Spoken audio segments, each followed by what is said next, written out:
लोगों को नमस्कार।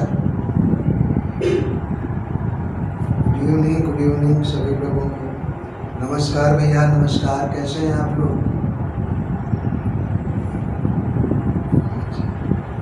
गर्मी तो आज कम हुई होगी, बारिश हुई है। हमारी तरफ तो बारिश नहीं हुई, गर्मी है।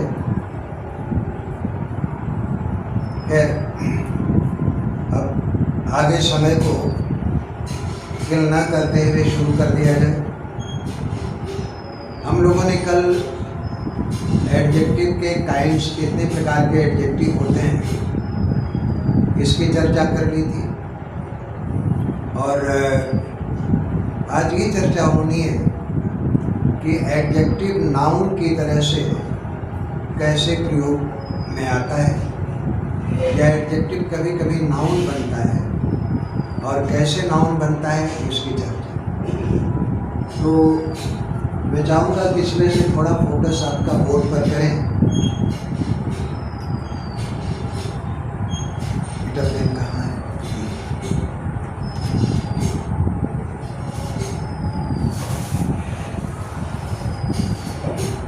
Adjectives used as noun. Adjective का प्रयोग आखिर नाउन की तरह से कैसे होता है? तो पहली बात, when adjective stands for a class of person, it works as plural noun. जब भी कोई एडजेक्टिव किसी व्यक्ति के समूह को व्यक्त करता है, एडजेक्टिव जब ये इंगित करता है, ये संकेत करता है कि किसी व्यक्तियों का समूह हो, तो हमेशा वो प्लूरल नाउन की तरह से काम करता है। एग्जाम्पल से क्लियर किया जाए कि the rich should not despise the poor. अब द रिच का मतलब, the rich stands for rich people. Rich का मतलब यहाँ पर अमीर वर्ग है या अमीर लोग हैं। अमीर लोगों को कभी भी नफरत नहीं करनी चाहिए। डिस्पाइज मीन्स होता है घृणा करना या नफरत करना। The poor stands for poor class. The poor का मतलब जो गरीब लोग हैं या गरीब वर्ग है। तो अमीर वर्ग को कभी भी गरीब वर्ग से नफरत नहीं करनी चाहिए। तो द रिच ये एडजेक्टिव है और ये रिच क्लास को रिप्रेजेंट कर रहा है। ऐसे ही the poor stands for those people who are poor, जो गरीब लोग हैं। और जो कि द रिच ये क्लास ऑफ पर्सन को इंडिकेट कर रहा है और the poor class of person को इंडिकेट कर रहा है, तो इसलिए किस रूप में ये फंक्शन कर रहा है? नाउन के रूप।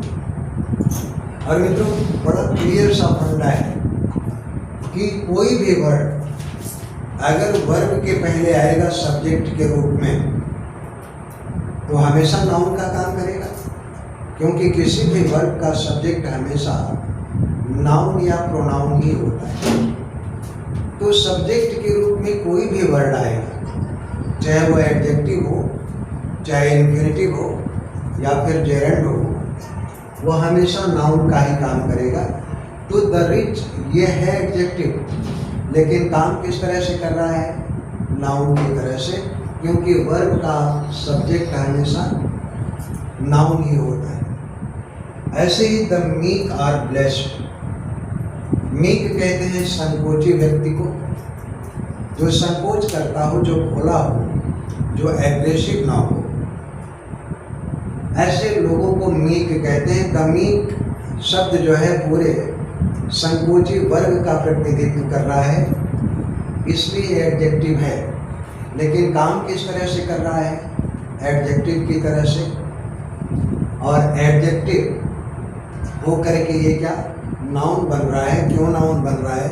क्योंकि वर्ग का सब्जेक्ट हमेशा नाउन होगा, कोई भी शब्द हो। मैं फिर कह दूं कि किसी भी वर्ब का सब्जेक्ट हमेशा नाउन होता है ये एडजेक्टिव, लेकिन किस तरह से काम कर रहा है? नाउन की तरह से। ऐसे ही द राइटियस, राइटियस कहते हैं सद्गुणी व्यक्ति को। तो राइटियस ये पूरे क्लास ऑफ पर्सन, और क्लास ऑफ पर्सन कौन से हैं? जो सद्गुणी हैं, जो सदाचारी हैं। The righteous are beloved of God, जो सदाचारी लोग हैं, सद्गुण संपन्न लोग हैं, वो ईश्वर के प्यारे होते हैं। तो ये हमने देखा कि जब एडजेक्टिव पूरे व्यक्ति समूह को व्यक्त करता है तो वो नाउन की तरह से काम करता है। और दूसरा, when adjective denotes some abstract quality, जब कोई एडजेक्टिव किसी अमूर्त क्वालिटी को व्यक्त करता हो, एब्स्ट्रैक्ट कहते हैं अमूर्त को या फॉर्मलेस को। तो जब किसी अमूर्त गुण को, अमूर्त सत्ता को एडजेक्टिव व्यक्त करे, संकेत करे, तो वो सिंगुलर नाउन बन जाता है या सिंगुलर नाउन की तरह से काम करता है। एग्जाम्पल अगर हम लें कि the future is unknown to all, भविष्य हर किसी व्यक्ति के लिए अज्ञात होता है। तो the future, this is abstract quality.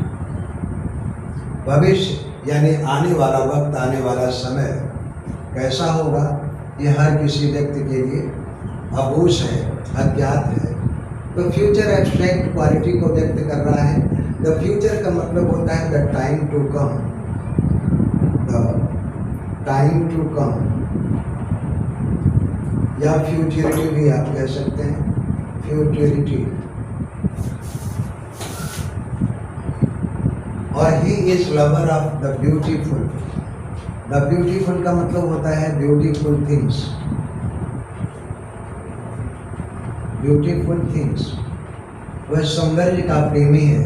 तो द ब्यूटीफुल है एडजेक्टिव, लेकिन ये काम किस तरह से कर रहा है? सिंगुलर नाउन की तरह से। अगर अब भी किसी को कोई शंका हो, कोई चीज़ समझ में न आई हो, तो पूछ सकता है। पहली बात ये ध्यान रखिएगा कि जब भी एडजेक्टिव किसी व्यक्ति के समूह का बोध कराए तो प्लूरल नाउन बन जाता है, और जब एडजेक्टिव किसी एब्स्ट्रैक्ट क्वालिटी के लिए आए तो सिंगुलर नाउन बन जाता है। एग्जाम्पल से हम लोगों ने क्लियर कर लिया। अब कुछ आगे की चर्चा मिटा दें इसको।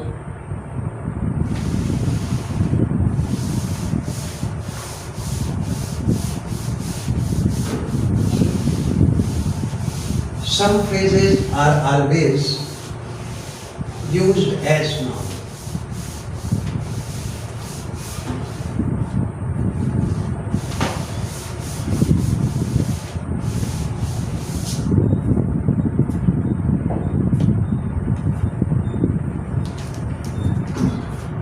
मैं नोट कर दे रहा हूँ, आप लोग नोट कर लें। फिर एग्जाम्पल एक एक करके आप लोग चाहेंगे तो लिख दूंगा।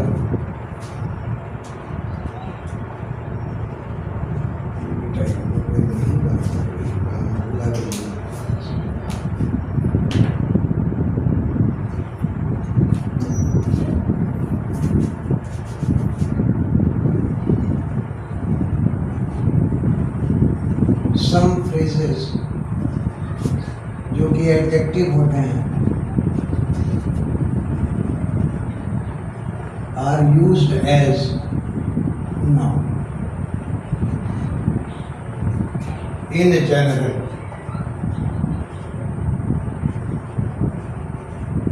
आप लोग नोट कर लीजिएगा। In general, in future,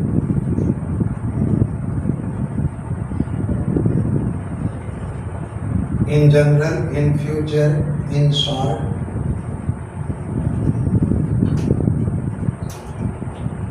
in a secret,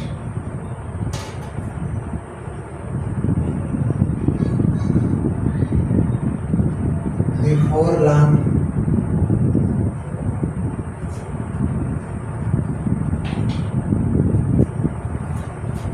at present,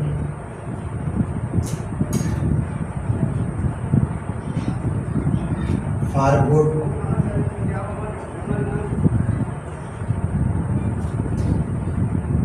through thick and thin,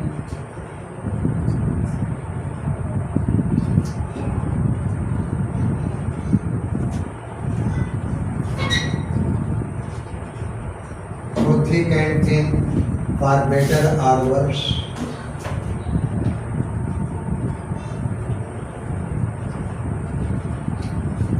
For better or worse, in black and white,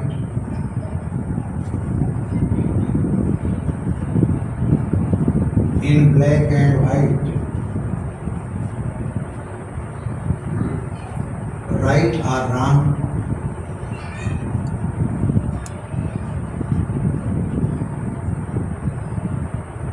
from bad to worse,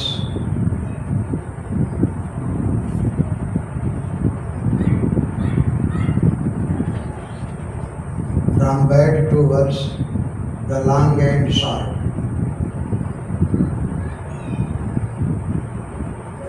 The long and short. ये फ्रेज ऐसे हैं जो कि adjective हैं। अब in general मैं शब्द भी सेंटेंस में इसका यूज भी लिख रहा हूँ। इन जनरल का मतलब होता है साधारण तौर पर। In general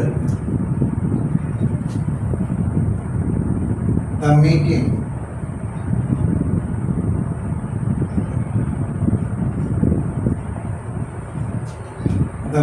was postponed.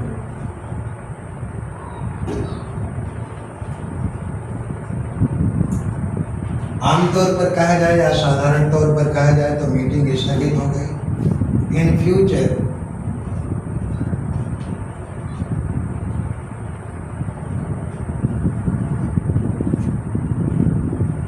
I will have no dealing with you.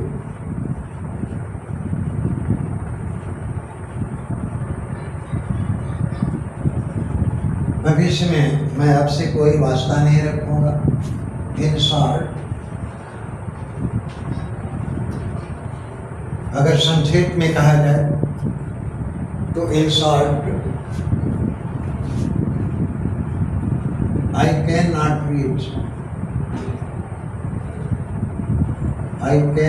reach any conclusion. संक्षेप में कहूं तो मैं किसी निष्कर्ष पर नहीं पहुंचा। The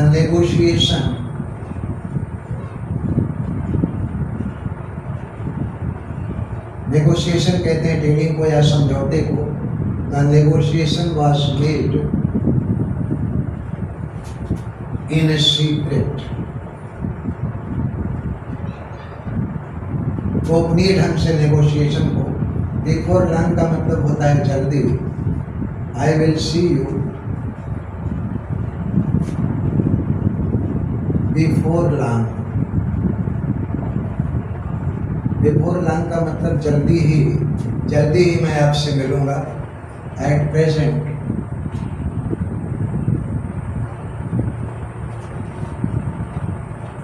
I need not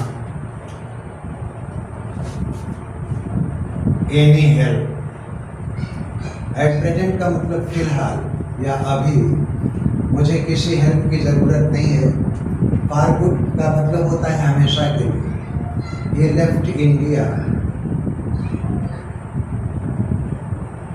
left India for good, वो हमेशा के लिए हिंदुस्तान छोड़ दिया। Through thick and thin I will stand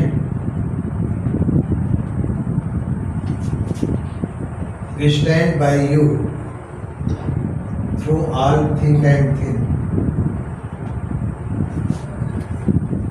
through all thick and thin. Thick and thin का मतलब होता है हर हालत में। मैं हर हाल में आपके साथ रहूंगा। फॉर बेटर और वर्स, चाहे अच्छा हो या बुरा। फॉर बेटर और verse, he declared this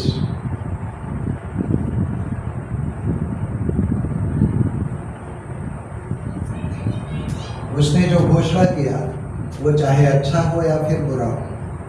in black and white का मतलब होता है लिखित रूप से। Please give it, please submit it in black and white, in black and white. कृपया लिखित रूप में इसे दें। राइट और रॉन्ग, चाहे अच्छा हो या बुरा हो, इसका आप खुद बना लीजिएगा। फ्रॉम बैड टू वर्स, बद से बदतर होना। The condition of patient is going becoming from bad to worse. The long and short, लब्बो लुबा, या यूँ कहा जाए कि in long and short the court could not decide its verdict है। तो ये जितने भी फ्रेज हैं इसको आप याद रखिएगा। ये हैं तो एडजेक्टिव, लेकिन इनका प्रयोग नाउन की तरह से होता है। आगे की चर्चा कर लें, मैं समझता हूँ नोट कर लिए होंगे आप। मिटा दो इसे, आवाज भी देते रहें आप। Okay, thank you.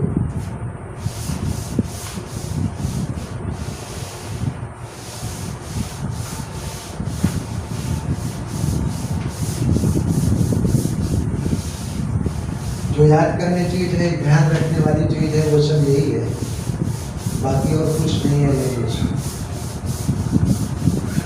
और आप लोग निश्चित रहें, मैंने कहा है कि लैंग्वेज कई बार होगी, और इस सेंटेंस को अगर आप पूछेंगे, जो लोग आप लोगों को ग्रामर पढ़ाते हैं, अगर वो बताएं कि एडजेक्टिव है, एडवर्ब है या क्या है, तो फिर आप मुझको भी बता दीजिए। Some adjectives actually become noun.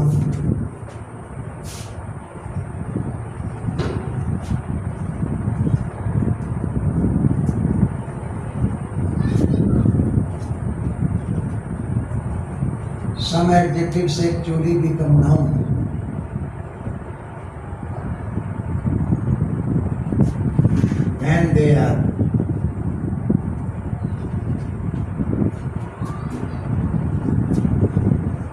when they are derived from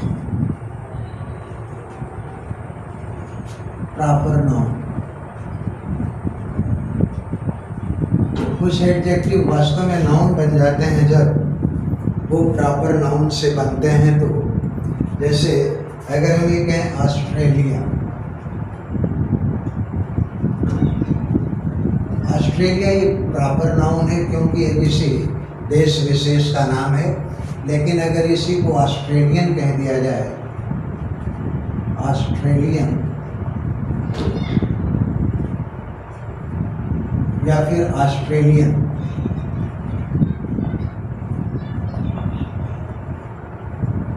या फिर अगर हम इंडिया कहें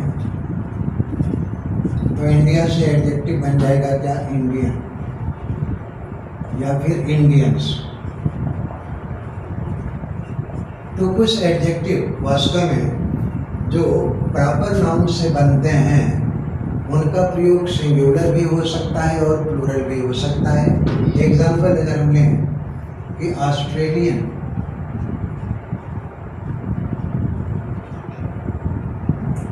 Australians are not trustworthy,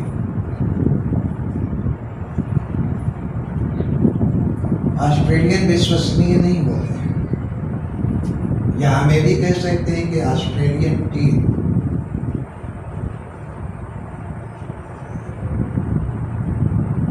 one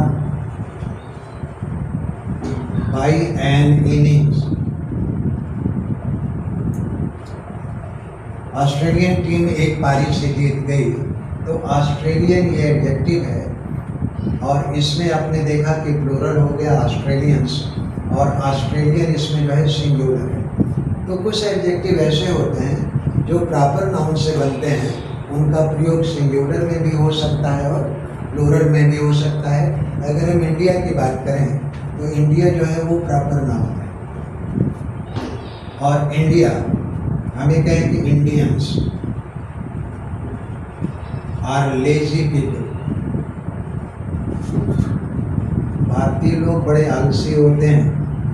तो इंडियंस है ये एडजेक्टिव और नाम कैसा कर रहा है, नाउन जैसा, क्योंकि हमेशा ध्यान रखिएगा कि वर्ब के पहले जो भी वर्ब आएगा वो सब्जेक्ट होगा और सब्जेक्ट नाउन होगा, या नाउन की तरह से काम करने वाला कोई दूसरा शब्द हो सकता है। तो आगे और भी ऐसे ही शब्द हैं, जैसे हम कैनेडियन कहें, इंडियन कहें, या जो भी प्रॉपर नाउन से बनेंगे वो एडजेक्टिव का काम करेंगे, और उनका प्रयोग सिंगुलर में भी हो सकता है। जहाँ पर मैं लिखता हूँ they are used as singular or plural. इतनी बात समझ में आ गई हो तो फिर आगे बढ़ें।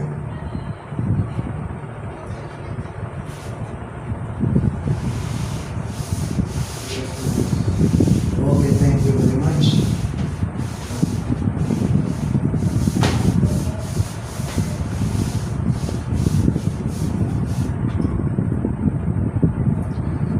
एक नोट में लिख लीजिएगा, valuables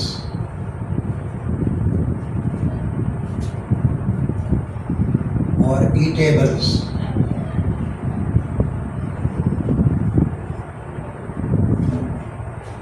adjective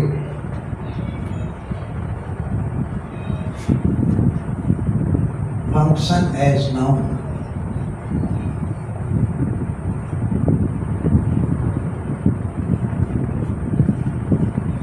function as noun and are used in plural.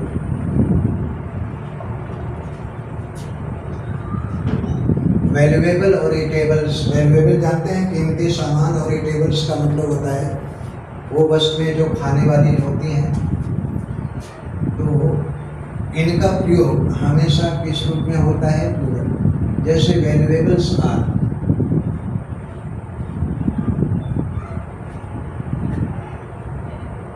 valuables are disposed of,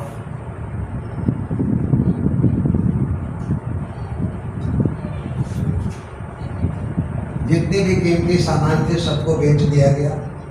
Eatables are sold here,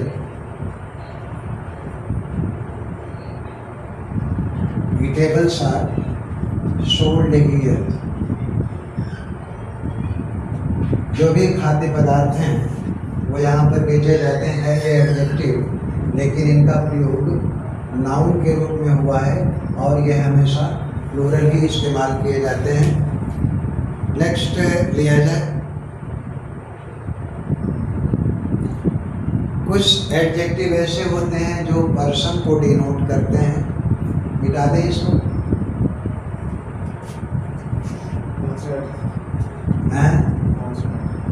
hello, हाँ जी बताएं।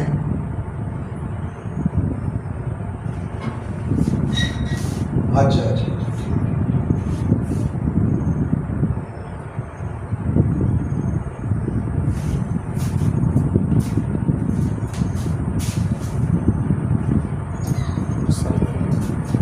कितने मिनट है? 7।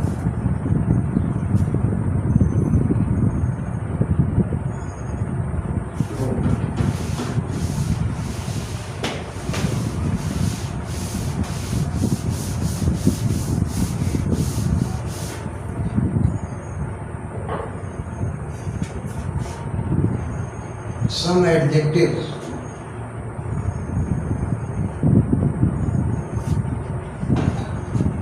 which denote person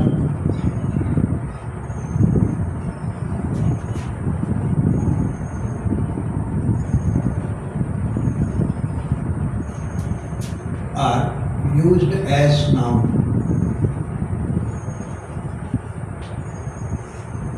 जैसे है junior,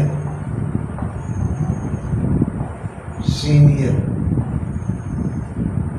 junior, senior, criminal, junior senior criminal और superior inferior,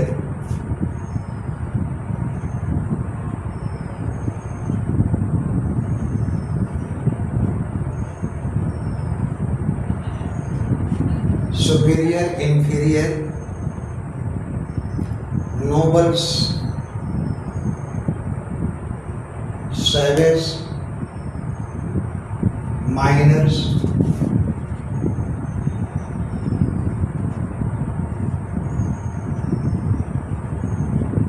savage, minor, and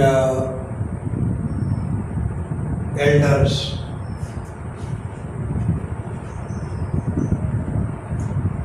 इनसे ये शब्द जब किसी व्यक्ति का बोध करें तो इनका प्रयोग एडजेक्टिव होते हुए भी नाउन के लिए, नाउन के रूप में होता है। एग्जाम्पल ले लें, जूनियर्स should be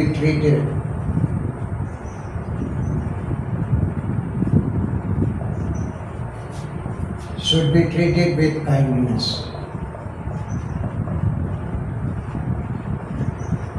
जो छोटे लोग हैं उनके साथ दयालुता से पेश आना चाहिए। सीनियर्स शुड बी रेस्पेक्टेड,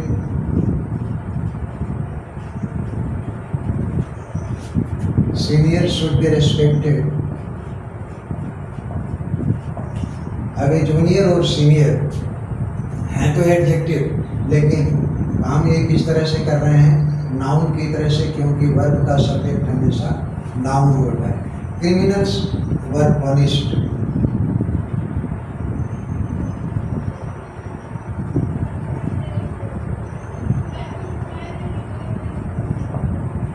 ऐसे ही सुपीरियर इन्फीरियर माइनर। आज इतना ही। कल हम लोग पोजीशन ऑफ एडजेक्टिव और correct use of some specific adjective की चर्चा करेंगे। आज इतना ही। Thank you very much. सुबह मिलते हैं।